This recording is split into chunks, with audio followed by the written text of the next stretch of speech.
Hello, I'm in a 2016 Kia Sorento, and today I'm going to show you to open the hood.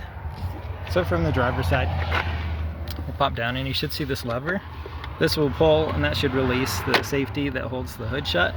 If there's no tension at all behind this, you might need to look behind this plastic, see if there's a loose cable or something like that.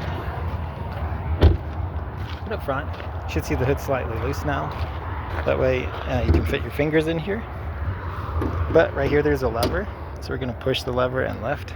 So push and left. There you go, and it's got these nice hydraulics that'll hold it up for you. This is that lever I was pushing. So double check nothing's bent or broken. No debris stuck in here.